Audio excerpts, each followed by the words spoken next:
दिल्ली की हवा साफ रहने लगी है। हम सब दिल्ली वालों ने मिलके 2 करोड़ दिल्ली वासियों ने मिलके पिछले 5-6 साल के अंदर कई ऐसे कदम उठाए हैं जिसकी वजह से पूरा साल दिल्ली की हवा अब काफ़ी साफ रहती है। लेकिन अब अक्टूबर नवंबर आने वाला है। 10 अक्टूबर के आसपास से दिल्ली की हवा फिर से ख़राब होने लगेगी।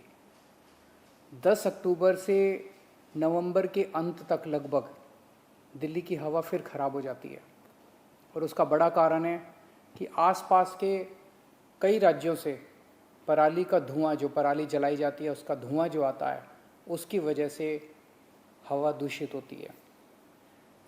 अभी तक हम कहते थे कि सारी सरकारें एक दूसरे के ऊपर आरोप लगाती थी।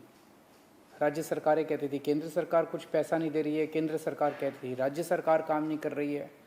लेकिन एक दूसरे के ऊपर छीटाकशी करने से तो काम नहीं चलता ना, हमें समाधान निकालना है और दिल्ली सरकार समाधान निकालने पे विश्वास रखती है।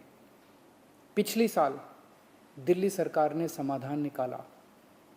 पूसा इंस्टीट्यूट ने एक बायो डिकम्पोज़र बनाया है। ये बायो डिकम्पोज़र क्या कहता है? पहले तो हम ये समझ लें कि पराली की समस्या क्या है।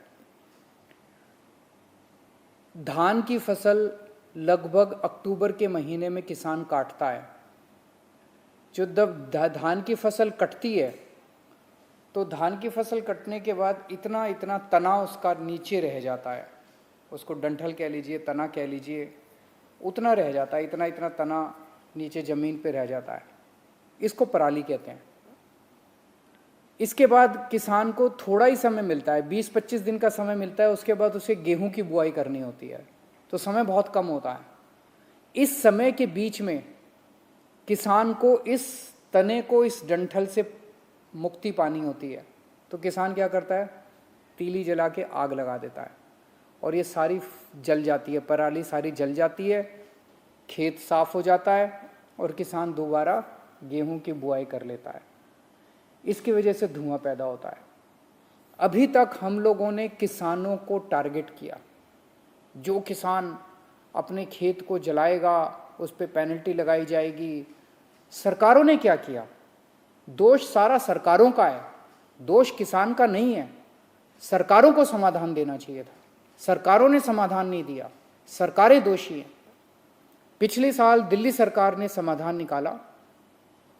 पूसा इंस्टीट्यूट ने एक बायो डिकम्पोज़र बनाया है, बेहद सस्ता है। उस बायो डिकम्पोज़र को हमने दिल्ली में टेस्ट किया।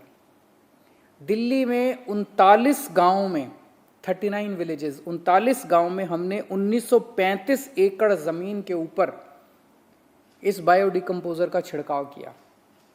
इस बायो डिकम्पोज़र का छिड़काव करने से जो डंठल है ये गल जाता है और गलने के बाद ज़मीन तैयार हो जाती है दोबारा बुआई करने के लिए।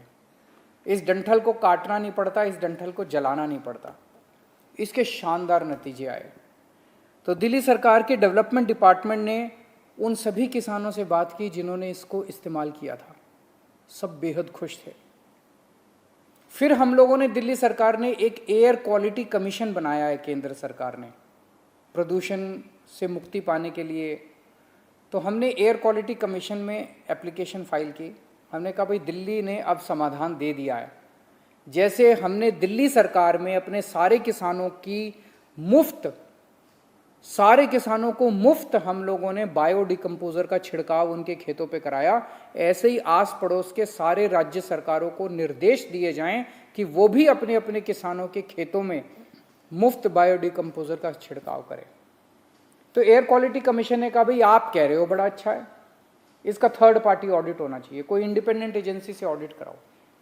तो दिल्ली सरकार ने केंद्र सरकार की एक एजेंसी से कहा, वेबकॉस केंद्र सरकार की एक संस्था है, हमारी नहीं है, दिल्ली सरकार का उस पर कोई कंट्रोल नहीं है। वेबकॉस एक एजेंसी है केंद्र सरकार की। उसको कहा कि आप इसका ऑडिट कीजिए, आप इसकी जांच कीजिए और देखिए कि जो दिल्ली सरकार ने ये बायो डिकम्पोज़र का इस्तेमाल किया है, क्या ये अच्छा है, इसके क्या नतीजे हैं। वेबकॉस की अब रिपोर्ट आई है। उन्होंने पूरी अपनी जांच कर ली है। उन्होंने जांच लगभग 4 जिलों के 15 गांवों में जाके उन्होंने 79 किसानों से बात की और 79 किसानों से बात करने के बाद उन्होंने साफ साफ अपनी रिपोर्ट में लिखा है, केंद्र सरकार की एजेंसी ने लिखा है कि बायोडिकम्पोजर का इस्तेमाल करने से दिल्ली के किसान बेहद खुश हैं। इसके जो नतीजे आए वो बड़े उत्साहवर्धक हैं। 90% किसानों ने कहा कि 15 से 20 दिनों के अंदर उनकी पराली गल गई और उनकी ज़मीन तैयार हो गई अगली गेहूं की फसल बोने के लिए। किसानों ने बताया कि पहले 6 से 7 बार, गेहूं बोने से पहले 6 से 7 बार खेतों की जुताई करनी पड़ती थी। बायोडिकम्पोजर को इस्तेमाल करने से 1 से 2 बार जुताई करने से ही काम चल गया, फायदा हुआ बहुत। खेतों में जो ऑर्गेनिक कार्बन था उसकी मात्रा पहले से 40% तक ज्यादा मात्रा बढ़ गई। ऑर्गेनिक कार्बन भी बढ़ गया बायोडिकम्पोजर को इस्तेमाल करने से। बायोडिकम्पोजर को इस्तेमाल करने से वो पराली जो है वो एक तरह से खाद के रूप में कन्वर्ट हो गई और तो 40% तक वृद्धि हुई कार्बन के कंटेंट में। नाइट्रोजन की मात्रा 24% तक बढ़ गई जमीन उसमें मिट्टी में। बैक्टीरिया जो है 7 गुना बैक्टीरिया बढ़ गया। जो मिट्टी थी, मिट्टी के अंदर जो उपजाऊ बैक्टीरिया होता है जो उसमें फसल उगाने में मदद करता है, उसके अंदर बैक्टीरिया 7 गुना बढ़ गया। और फंगस जो है जो कि फायदा पहुंचाती है फसलों को, वो 3 गुना बढ़ गई।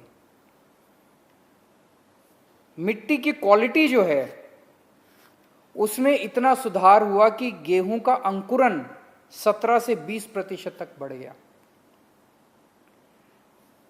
लगभग आधे किसानों ने यह स्वीकार किया कि बायोडिकम्पोजर को इस्तेमाल करने से जो डीएपी खाद है वो पहले ये लोग 46 किलो प्रति एकड़ इस्तेमाल करते थे, वो घट के 36 से 40 किलो प्रति एकड़ हो गई। मतलब फर्टिलाइजर खाद का भी इस्तेमाल कम हो गया, खाद भी कम इस्तेमाल करनी पड़ी। और ओवरऑल गेहूं की प्रोडक्शन बायोडिकम्पोजर का इस्तेमाल करने से जब अगली गेहूं की फसल आई उसमें लगभग 8% की वृद्धि हुई है। तो जैसे दिल्ली के किसान खुश हैं, अब दिल्ली के लोग खुश हैं, ऐसे ही आस पड़ोस के राज्यों के किसान भी खुश हो सकते हैं अगर वहाँ के राज्य सरकारें भी बायोडिकम्पोजर का इस्तेमाल करना चालू करें। अगर केंद्र सरकार राज्य सरकारों को बाधित करे कि वो भी करें। केंद्र सरकार से भी हमारी अपील है कि आप राज्य सरकारों को कहिए कि अभी तक तो हम कुछ कर नहीं सकते थे, अब तो कर सकते हैं, अब तो समाधान आ गया, अब तो सोल्यूशन है हमारे पास, अब तो कर सकते हैं। तो राज्य सरकारों को कहा जाए कि अब पराली के लिए मदद कीजिए किसानों की, सारे किसानों के बायोडिकम्पोजर सारे किसानों के खेतों में कि राज्य सरकार फ्री में छिड़काव कराए। इतना सस्ता कोई भी राज्य सरकार करा सकती है, वो फ्री में छिड़काव कराए सारी राज्य सरकारें। और अब पराली को जलाने की जरूरत नहीं है, अब कम से कम हम लोगों को, सब लोगों को प्रदूषण से मुक्ति मिलनी चाहिए।